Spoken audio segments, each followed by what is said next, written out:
कृपया बने रहें। सर ये आ गए हैं मोदी यहाँ पे DLW में ताकि सुदूर खड़े हमारे दर्शकों को किसी प्रकार जी आगे फ्रेम आ गए जी। माननीय महाप्रबंधक महोदय सीधा मंच पर विराजमान हो चुके हैं हमारे प्रधानमंत्री महोदय को लेकर।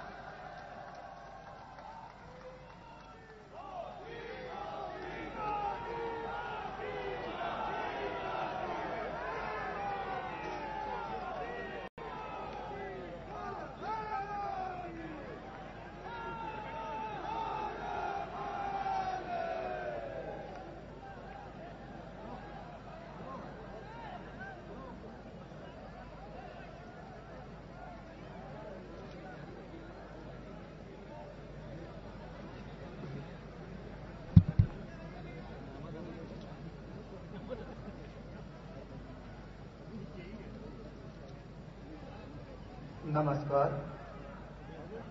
दीरिका के विस्तारीकरण परियोजना के शुभारंभ के अवसर पर माननीय प्रधानमंत्री महोदय और मंचासीन विशिष्ट अतिथिजनों के साथ आप सभी को एक बार पुनः दीरिका परिवार की तरफ से अमलेश श्रीवास्तव का सादर प्रणाम। परम आदरणीय प्रधानमंत्री श्रद्धेय श्री नरेंद्र मोदी जी का सादर अभिनंदन करते हुए मैं कहना चाहता हूं कि कर्तव्यों की यज्ञ भूमि पर जिसने जीवन किया निछावर, कर्तव्यों की यज्ञ भूमि पर जिसने जीवन किया निछावर, पल पल क्षण क्षण श्रमरत जिनका वदन कांतिमय स्वेद बिंदु तर, पास आमित्य सृजन खिल उठा हुआ स्वयं साकार, पास आमित्य सृजन खिल उठा हुआ स्वयं साकार, ऐसे नरपुंगव का करते हम सादर सत्कार, ऐसे नरपुंगव का करते हम सादर सत्कार। जोरदार तालियों के साथ हम माननीय प्रधानमंत्री महोदय का अभिवादन करते हैं। महोदय, संपूर्ण भारतीय रेल परिवार की ओर से दीरिका में आपका हार्दिक स्वागत है, वंदन है, अभिनंदन है। मैं अब आदरणीय रेल मंत्री महोदय से आग्रह करूंगा, कृपया यहां आकर अपने शब्दों के माध्यम से माननीय प्रधानमंत्री महोदय के साथ साथ उपस्थित जनों का स्वागत करने की कृपा करें।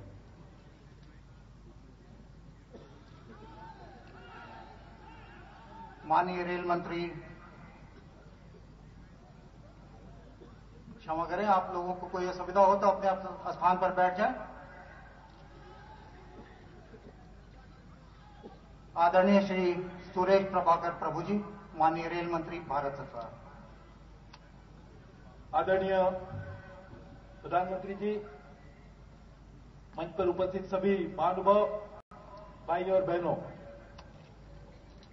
हमारे प्रधानमंत्री जी ने देश में रहने वाले नौजवानों को रोजगार की नई उपलब्धियां पाने के लिए मेक इन इंडिया कार्यक्रम बनाया।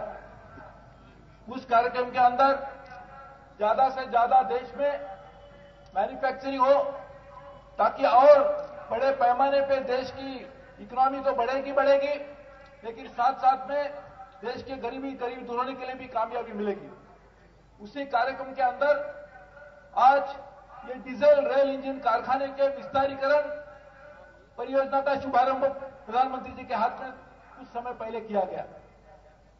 मुझे कहने के लिए हर्ष होता है कि हमारे देश के पूर्व प्रधानमंत्री लाल बहादुर शास्त्री जी ने रेल यहां से पहला रेल का इंजन 50 साल पहले भेजा था, और आज हमारे देश के वर्तमान प्रधानमंत्री नरेंद्र मोदी जी ने दूसरी परियोजना का शुभारंभ कर रेल को पुनर्निर्माण के लिए जो कार्यक्रम किया जा रहा है उसका भी शुभारंभ किया। पूरे देश में रेल का विस्तार हो, ऐसे अनेक जो प्रदेश है जहां पर रेल नहीं पहुंची, ऐसे कम से कम 20,000 किलोमीटर दूर तक रेल पहुंचाने की जरूरत है।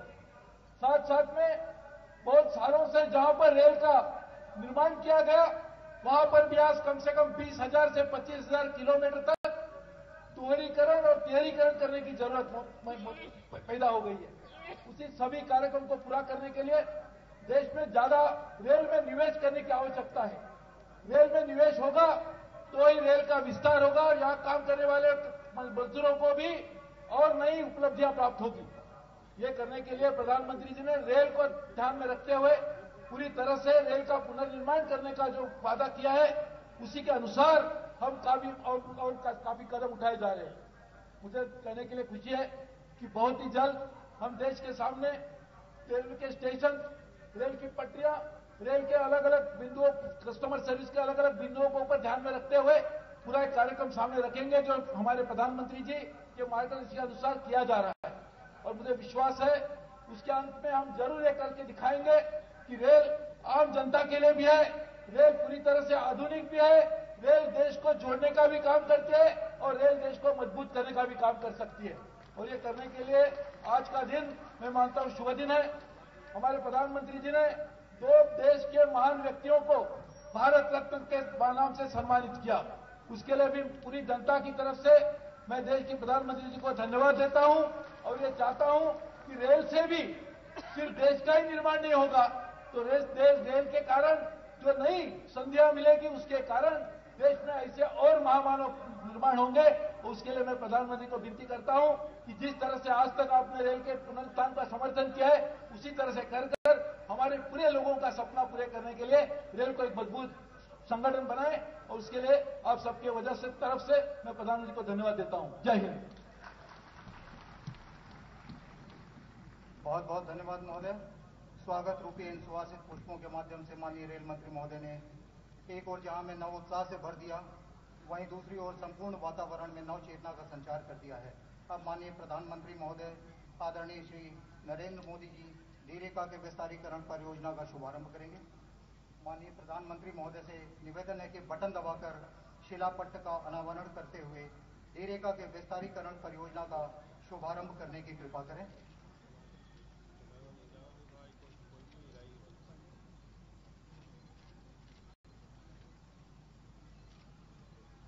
मंच से पूर्व की दिशा में शिलापट्ट स्थापित किया गया है जिसका अनावरण माननीय प्रधानमंत्री महोदय के कर कमलों से हो रहा है।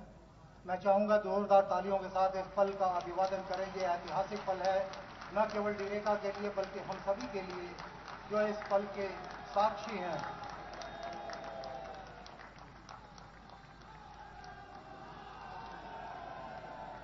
और अब ओजस्वी, तथ्यपरक, सारगर्भित एवं मृदुल संभाषण के माध्यम से आशीर्वचन और मार्गदर्शन देने के लिए उपस्थित जन समुदाय की ओर से विनम्र आग्रह है। विश्व के सबसे बड़े लोकतंत्र का नेतृत्व करने वाले तेजस्वी, तपस्वी, श्रम साधक, कर्मठ प्रधानमंत्री, जिनके लिए विशेषण भी कम पड़ जाते हैं, ऐसे श्रद्धेय श्री नरेंद्र मोदी जी से कि आज के इस ऐतिहासिक अवसर पर अपने उद्गार व्यक्त करने की कृपा करें, हमें आशीर्वचन देने की कृपा करें, हमारा मार्गदर्शन करने की कृपा करें।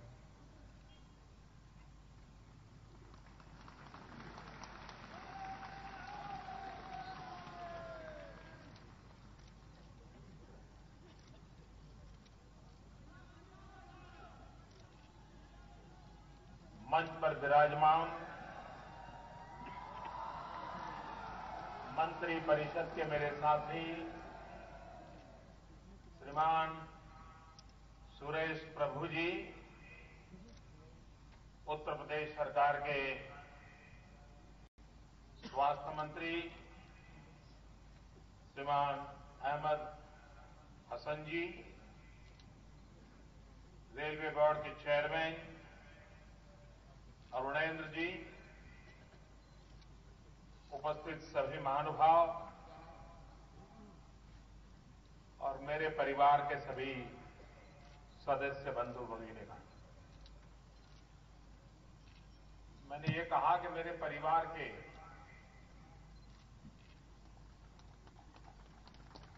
बड़ी देर लग रही है आपको।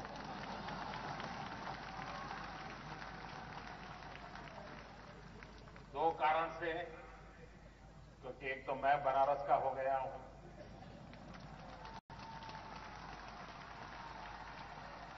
और दूसरा बचपन से एक ही याद रही है, वो है रेल।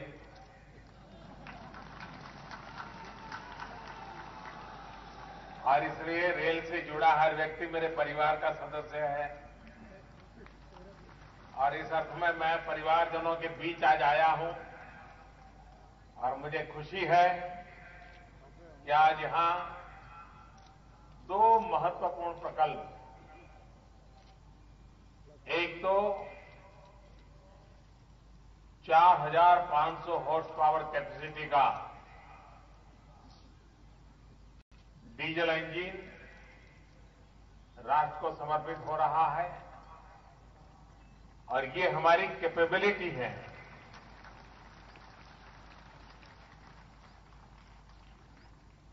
भारत को आगे बढ़ना है तो इस बात पर अब बल देना होगा कि हम हमारे आत्मबल पर, हमारी शक्ति के आधार पर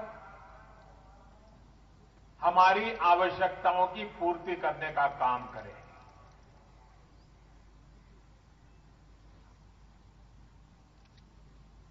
एक समय था यह देश पेट भरने के लिए अन्न बाहर से लाता था। जब विदेशों से अन्न आता था तब हमारा पेट भरता था। लेकिन एक देश में एक ऐसे महापुरुष हुए जिसने बीड़ा उठाया, देश के किसानों को ललकारा, आह्वान किया, उनको प्रेरणा दी, जय जवान जय किसान का मंत्र दिया और देश के किसानों ने अन्न के भंडार भर दिए। आज हिंदुस्तान अन्न विदेशों में दे सके ये ताकत आ गई और वो काम किया था इसी धरती के लाल बहादुर शास्त्री ने।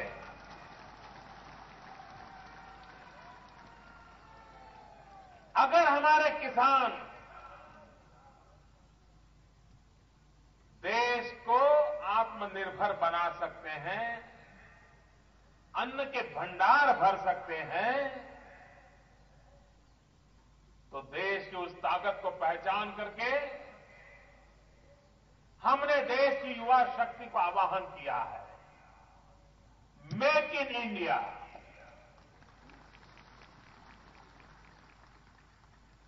हमारी जितनी आवश्यकताएं हैं उसका निर्माण देश में क्यों नहीं होना चाहिए? क्या कमी है जिस देश के पास होनहार नौजवान हो? 65% 35 साल से कम उम्र के नौजवान हो, वो देश क्या नहीं कर सकता है? और इसलिए भाइयों बहनों, लाल बहादुर शास्त्री का मंत्र था जय जवान जय किसान, और उन्होंने देश के अन्न के भंडार भर दिए। हम मेक इन इंडिया का मंत्र लेकर के आए हैं। इंडिजीनियस, भारत की विधा से, भारत के संसाधनों से भारत अपनी चीजों को बनाए। आज डिफेंस के क्षेत्र में हर चीज हम बाहर से लाते हैं। अश्रु गैस भी बाहर से आता है, बताइए। रोने के लिए भी बाहर से हमको साधन लाने पड़ते हैं। ये बदलना है मुझे। और उसमें एक महत्वपूर्ण पहल आज आपके यहां से इंडिजीनियस, मुझे बताया गया ये जो इंजन बना है उसमें 96% कंपोनेंट यहीं पर बने हैं, आप ही लोगों ने बनाए हैं। मैंने कहा है वो अब 4% भी नहीं आना चाहिए, मुझे बताइए कैसे करोगे? उन्होंने कहा हम बीड़ा उठाते हैं, हम करेंगे।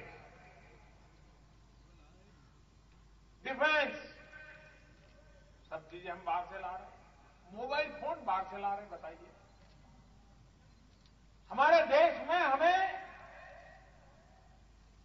एक वायुमंडल बनाना है और इस पर हम कोशिश कर रहे हैं। रेलवे, आपने मुझे जब से प्रधानमंत्री बना हूं, बार बार मेरे मुंह से रेलवे के संबंध में सुना होगा।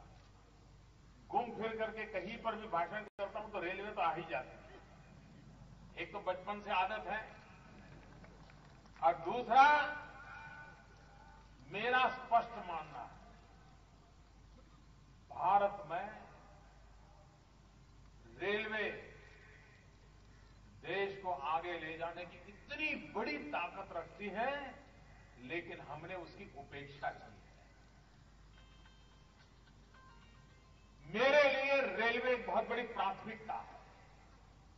आप कल्पना कर सकते हो, इतना बड़ा इंफ्रास्ट्रक्चर, इतनी बड़ी संख्या में मैन पावर, इतना पुराना एक्सपीरियंस और विश्व में सर्वाधिक लोगों को ले जाने वाला, लाने वाला, ये इतना बड़ा ऑर्गेनाइजेशन हमारे पास हो, इसको अगर आधुनिक बनाया जाए, इसको अगर टेक्नोलॉजी अपग्रेडेशन किया जाए, मैनेजमेंट परफेक्शन किया जाए, सर्विस ओरिएंटेड बनाया जाए, तो क्या हिंदुस्तान की शक्ल सूरत बदलने में रेलवे काम नहीं आ सकता? भाइयों बहनों, मैं इस सपना देख करके काम कर रहा हूं और इसलिए रेलवे का तो आगे बढ़ना ही है, लेकिन रेलवे के माध्यम से मुझे देश को आगे बढ़ाना है। और सिर्फ रेल, अब तक क्या हुआ है, रेल मतलब 2-5 किलोमीटर नई पटरी डाल दो, एक आध 2 नई ट्रेन चालू कर दो, इसी के आसपास चला है। हम उसमें आमूलचूल परिवर्तन चाहते हैं। उसी प्रकार से ह्यूमन रिसोर्स डेवलपमेंट, हम चाहते हैं कि रेलवे में अभी भी बहुत लोगों को रोजगार मिलने की संभावनाएं है, लेकिन उसकी आर्थिक स्थिति ऐसी है वो हिम्मत नहीं करते। अगर आर्थिक रूप से उसको मजबूत बनाया जाए तो हजारों नौजवानों को रेलवे अभी भी एब्सॉर्ब कर सकता है, इतनी बड़ी ताकत है। और इसलिए योग्य मैन पावर के लिए हम 4 रेल यूनिवर्सिटी बनाना चाहते हैं, हिंदुस्तान के 4 कोने में। उस यूनिवर्सिटी में जो आएंगे, उन नौजवानों की शिक्षा दीक्षा होगी और उनको रेलवे के अंदर नौकरी मिलेगी। हमारे कई रेलवे के कर्मचारी हैं, उनके संतानों को अगर वहां पर पढ़ने का अवसर मिलेगा तो अपने आप रेलवे में नौकरी करने के लिए उसकी सुविधा बढ़ जाएगी, उसको भटकना नहीं पड़ेगा। कुछ लोग अफवाहें फैलाते हैं, आप में से कई लोग होंगे जो 20 साल की उम्र के बाद, 22 साल की उम्र के बाद, पढ़ाई करने के बाद रेलवे से जुड़े होंगे। मैं जन्म से जुड़ा हुआ हूं, इसलिए आप लोगों से ज्यादा रेलवे के प्रति मेरा प्यार है, क्योंकि मेरा तो जीवन ही उसके कारण बना है। जो लोग अफवाहें फैला रहे हैं कि रेलवे का प्राइवेटाइजेशन हो रहा है, वो सरासर गलत है। मुझसे ज्यादा इस रेलवे को कोई प्यार नहीं कर सकता और इसलिए ये जो गप चलाए जा रहे हैं, ये जो गप चलाए जा रहे हैं, भाइयों बहनों, न ये हमारी इच्छा है, न इरादा है, न सोच है। हम इस दिशा में कभी जा नहीं सकते, आप चिंता मत कीजिए।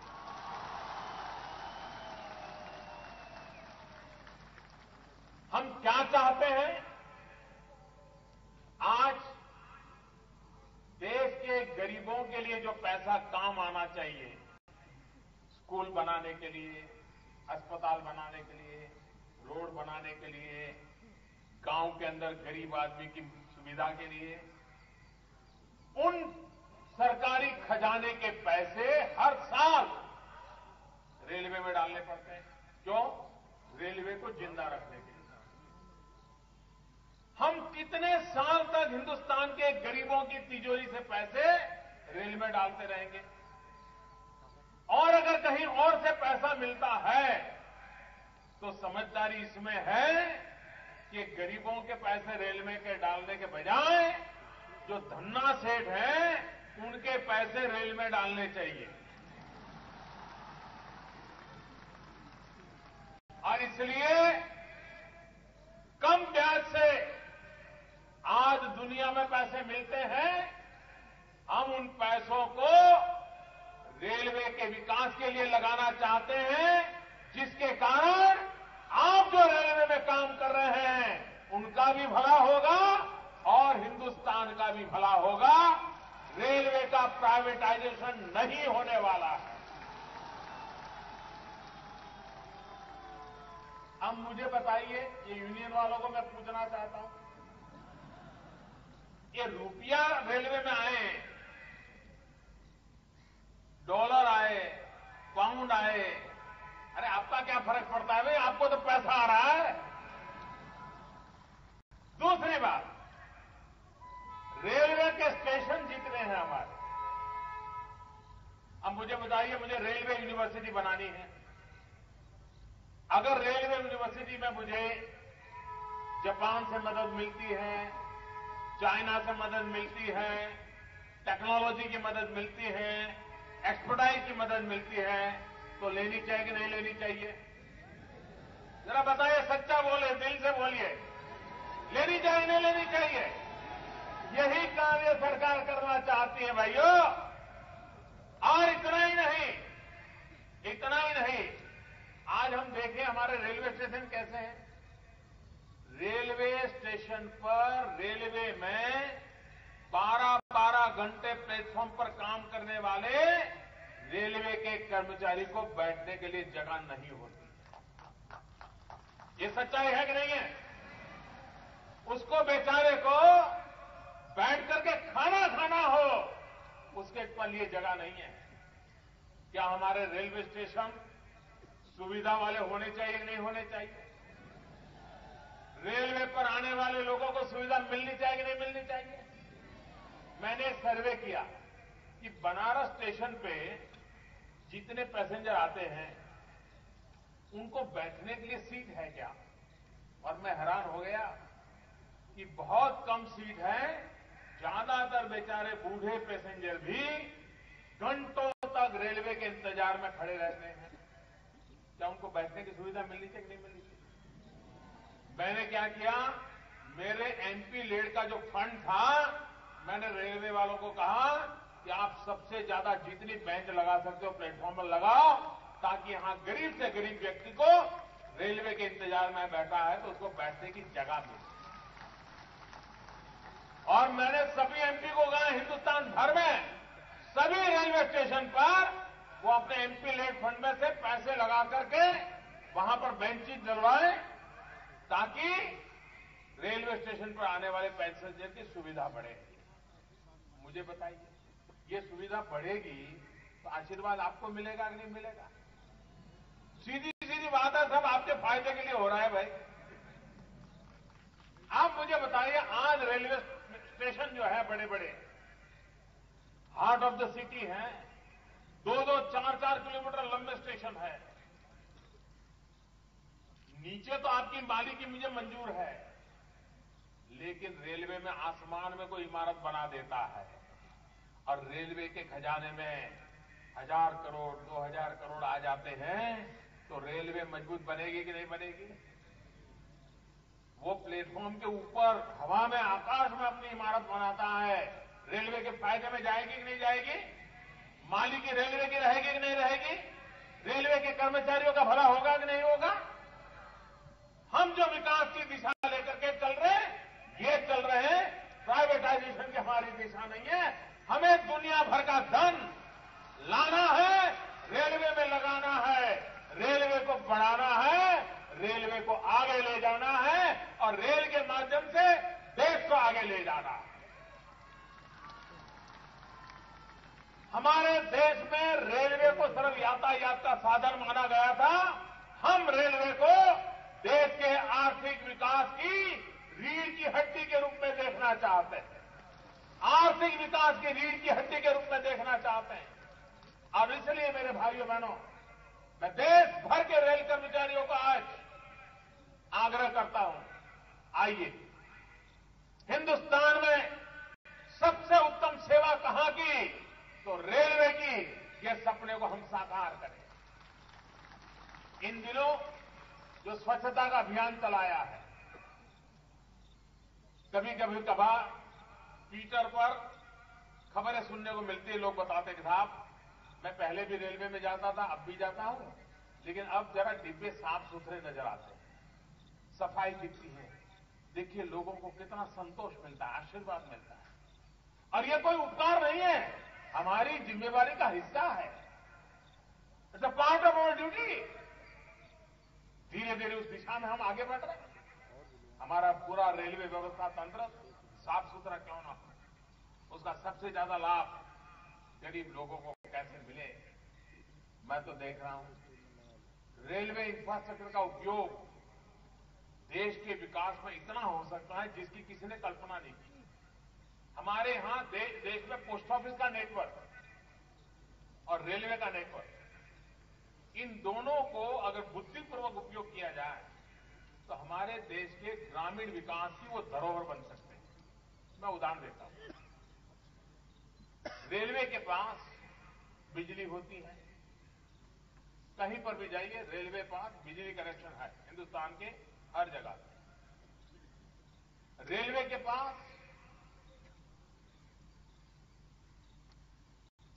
इंफ्रास्ट्रक्चर है, छोटे छोटे गांव में भी छोटे छोटे स्टेशन बने, भले एक ट्रेन आती हो तो भी कोई कोई वहां बैठा है, कोई कोई व्यवस्था है, बाकी 24 घंटे वो खाली पड़ा रहता है।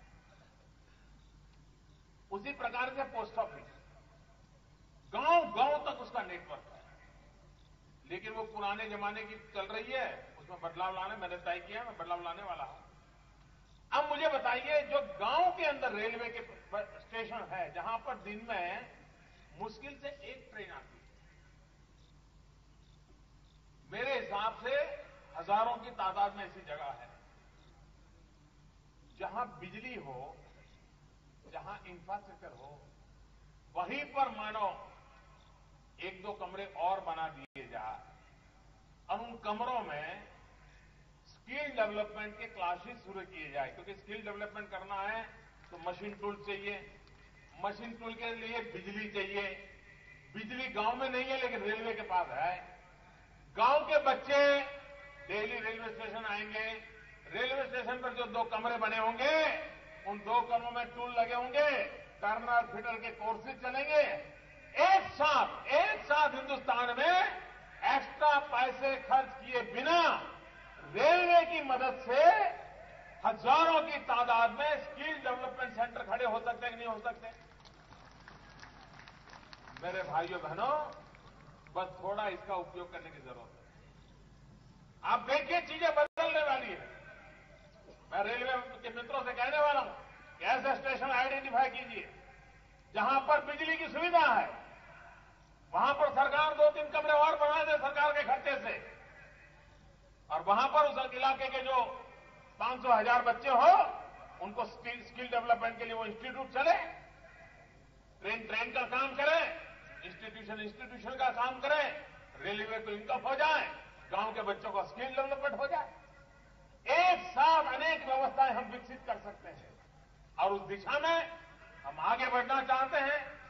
आज करीब एक तो सोलर प्लांट भी इसके साथ जुड़ रहा है,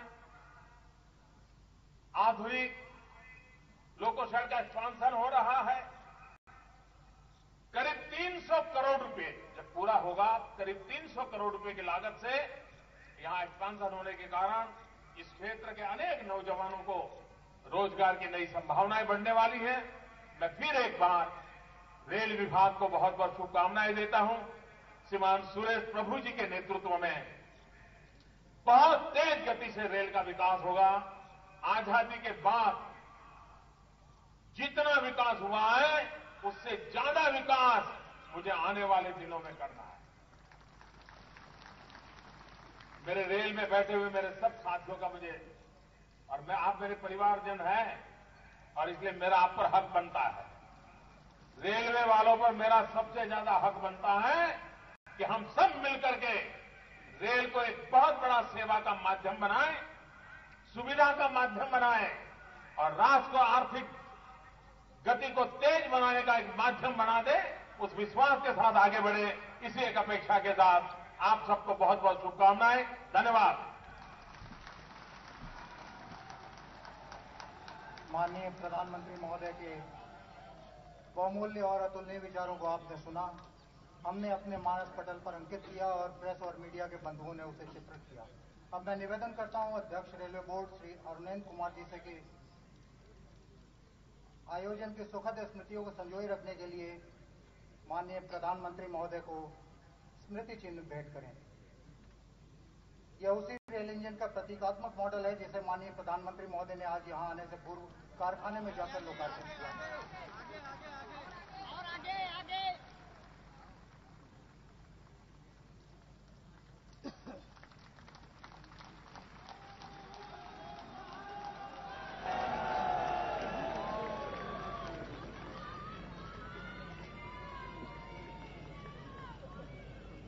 अब मेरा विनम्र आग्रह है अध्यक्ष रेलवे बोर्ड श्री अरुणेंद्र कुमार जी से कि कृपया धन्यवाद ज्ञापित करें। माननीय प्रधानमंत्री श्री नरेंद्र मोदी जी, माननीय रेल मंत्री श्री सुरेश प्रभु जी, माननीय उत्तर प्रदेश सरकार स्वास्थ्य मंत्री श्री हसन जी व सभी बनारस के साथियों, यह मेरा बहुत बड़ा सौभाग्य है, पूरे रेल परिवार का सौभाग्य है कि आज माननीय नरेंद्र मोदी जी प्रधानमंत्री जी ने हमारे लिए विकास की नई दिशा दिखाई। अभी आपने जो इंजन फ्लैग ऑफ किया उसमें बताया कुछ तब्दीलियां करने के लिए, तकनीकी सुधार करने के लिए, इंजन की आवाज कम करने के लिए और लेवल क्रॉसिंग का नक्शा आगे आ जाए इसके बारे में बताया और साथ साथ प्लेटफॉर्म पे स्किल डेवलपमेंट से बात करेगी। हमारी एक बहुत बड़ी चुनौती है और मैं आपको सर रेल परिवार की तरफ से विश्वास दिलाना चाहता हूं कि हम इसमें अगले कुछ समय में काम करेंगे और स्टेशन आइडेंटिफाई करके आपको बताएंगे जहां ये काम हो सकता है। आप हमारे परिसर में आए, हमको सर इतना जोश दिलाया और पूरे परिवार को ही जोश दिलाया। हम आपके बहुत बहुत आभार के बहुत बहुत हमारा सौभाग्य है और हम आशा करते हैं और हमें ये उम्मीद है कि जो आपने हमें जोश दिलाया है हम उस पर खरे उतरेंगे और पूरा सपना जो आपने हमारे लिए दे के दिया है उस पर हम पूरा करने का पूरा प्रयास करेंगे। धन्यवाद। आपका बहुत बहुत धन्यवाद महोदय। माननीय प्रधानमंत्री महोदय श्री नरेंद्र मोदी जी की इस आगमन पर हम देरेका परिवार की ओर से आपके प्रति हार्दिक धन्यवाद ज्ञापित करते हैं। देखते हैं भाई साहब।